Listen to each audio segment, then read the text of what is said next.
안녕하세요. 한류 소식과 해외 반응을 소개하는 한류클래스TV입니다. 오늘은 한국 역사 영화를 보고 중국인들이 엄청나게 자괴감에 빠진 이유란 내용으로 이야기해보고 이 영화를 시청한 중국인 반응까지 살펴보겠습니다. 영화 남한산성은 우리나라 명배우 반열에 들고 있는 김윤석, 이병헌, 박해일이 주연을 맡은 영화입니다. 이 영화의 배경은 1636년 인조 14년 병자호란, 청해 대군이 공격해오자 임금과 조정은 적을 피해 남한산성으로 숨어듭니다. 추위와 굶주림, 절대적인 군사적 열세 속 청군에 완전히 포위된 상황, 대신들의 의견 또한 첨예하게 맞섭니다. 순간의 치욕을 견디고 나라와 백성을 지켜야 한다는 이조판서 최명길과 청의 치욕스러운 공격을 끝까지 맞서 싸워 대의를 지켜야 한다는 예조판서 김상원, 그 사이에서 인조의 범민은 깊어집니다. 청의 무리한 요구와 압박은 더욱 거세지는데 나아갈 곳도 물러설 곳도 없는 구림무원의 남한산성, 나라의 운명이 그곳에 갇히게 되는 배경의 영화입니다. 우리나라 역사에서는 이 사건을 삼전도의 굴욕이라고 부릅니다. 인조는 남한산성에서 항전을 계속하지만 결국 청나라에 항복하게 됩니다. 이에 인조는 1637년 1월 30일 삼전도로 나아가 청태종 앞에 무릎을 꿇고 항복을 하게 됩니다. 그 결과 많은 신하들과 왕자들이 인질로 붙잡혀가게 되었고 대청 황제의 공덕을 기리는 삼전도비를 세우게 됩니다. 그런데 이 영화를 본 중국인들의 댓글을 보면 자신들의 승리의 역사라고 생각하지 않아서 의외였습니다. 일단 이 영화 클립 영상을 올려놓은 중국 유튜브라 불리는 비리비리에 달린 중국인들의 댓글 반응을 보시겠습니다. 무엇보다 중국 고대 전쟁 영화의 군대는 항상 살기 있는 모습이 부족하고 갑옷 하나하나가 밝고 아름다워 사람들이 그들이 단순히 나들이를 위해 전쟁에 왔다는 의심을 갖게 합니다. 중국이 한국에서 배울 수 있기를 진심으로 바랍니다. 이 영화 속의 청태종은 진짜 제왕처럼 보인다. 실제 청태종은 뚱뚱하지만 말이야. 명나라의 교훈은 부패한 관료 집단이 위로는 황제를 통제하고 아래로는 백성을 착취하는 것이 어떻게 제국을 멸망시킬 수 있는지를 알려주었다는 것이다. 황제는 바뀌었지만 이 성리학 관료 집단은 여전히 지배계층의 하나로 청산되지 않았다. 청나라의 교훈은 사상 개방이 진보를 이끄는 반면에 사상 독재는 반드시 낙후된다는 것이다. 중국은 개방을 유지하고 시종 진보하기를 바란다. 당시 한족들은 조선인들보다 훨씬 비참했다. 수천만 명이 머리를 깎고 복식을 바꿔야 했다. 조선인들은 어쨌든 자신들의 의관을 지켰다. 명나라든 청나라든 중국이 세계 문명에 뒤처지는 건 필연적이다. 명나라 중기부터 대항해를 포기했고 운명이 정해졌다. 중국은 여전히 지주계급이 정권을 잡는 이상 반드시 뒤처져 다른 나라에 굴복하는 형국이다. 계급 갈등은 항상 민족 갈등보다 더 크다. 매번 청나라를 언급할 때마다 만주족 동포들을 욕하는 사람들은 고의적으로 이간질하려고 하는지 진짜 의심스럽다. 돈을 받고 일하는 거냐? 진짜 역겹다.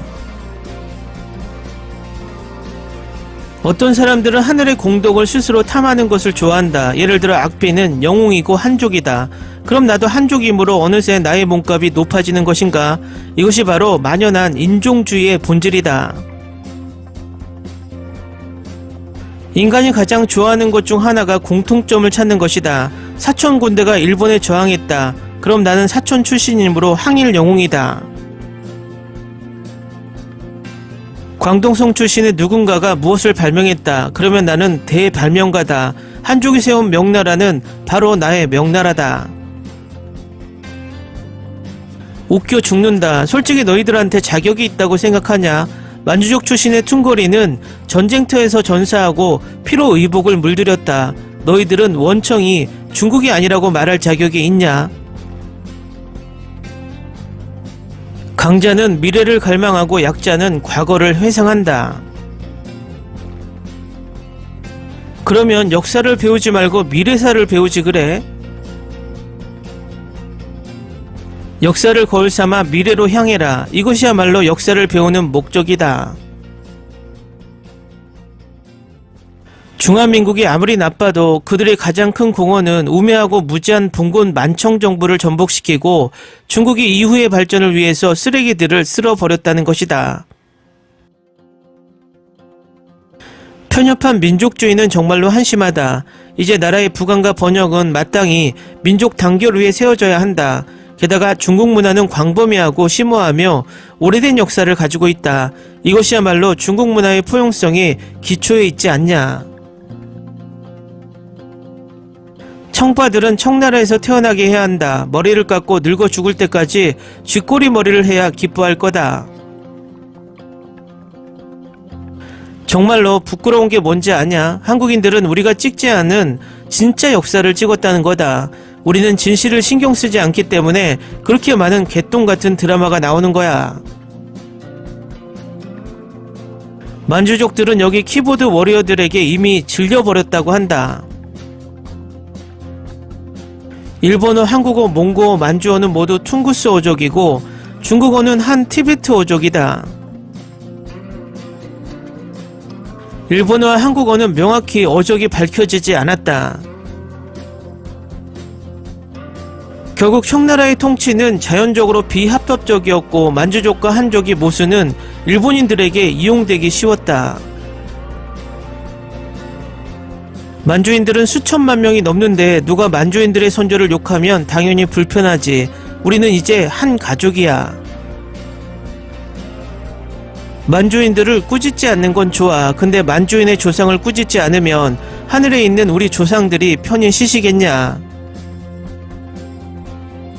동지들, 청나라와 만주족 동포들을 혼동하지 마십시오.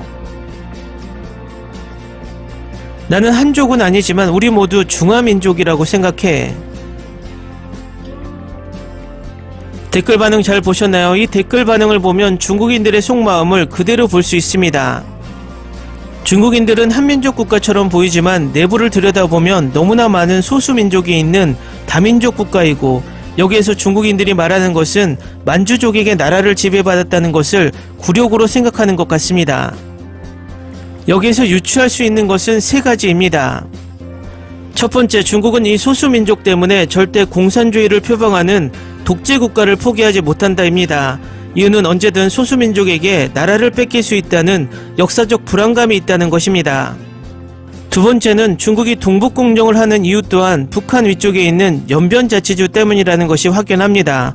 과거 연변은 북한과 붙어 있었기 때문에 북한 문화가 주를 이루었지만 현재 연변은 한국 문화를 그대로 수용하고 말투와 문화도 한국화돼 버렸습니다. 결국 중국은 한국과 북한이 만약에 통일이라도 된다면 그 후를 걱정하는 듯합니다. 통일 한국에서의 한국 문화를 그대로 받아들인 연변이 나라는 중국에 속하지만 문화와 정신은 한국에 속하기 때문에 시간이 흘러 통일 한국 쪽으로 흡수될 수 있다는 불안감에 억지 역사를 만들어 문화적 지배를 원하는 것으로 판단됩니다. 세 번째, 댓글에서 볼 수 있듯이 중국은 아직도 국가는 통일되었으나 인종과 문화가 통일되지 못했다는 것이 그대로 보여집니다. 결국 시간이 흘러 중국이 약화되면 분열될 수밖에 없는 불안한 구조를 가진 나라라는 것을 증명합니다. 결과적으로 역사를 직시하는 나라와 반대로 역사를 회피하고 왜곡하려는 나라의 미래는 밝지 않다는 것입니다. 그 불안함이 위에 중국인 댓글에 보인다는 것입니다. 재밌게 잘 보셨나요? 여러분의 구독, 좋아요, 댓글, 알람 설정은 콘텐츠 제작에 큰 힘이 됩니다. 그리고 항상 하시는 일마다 대박나시고 행복하시길 바랍니다.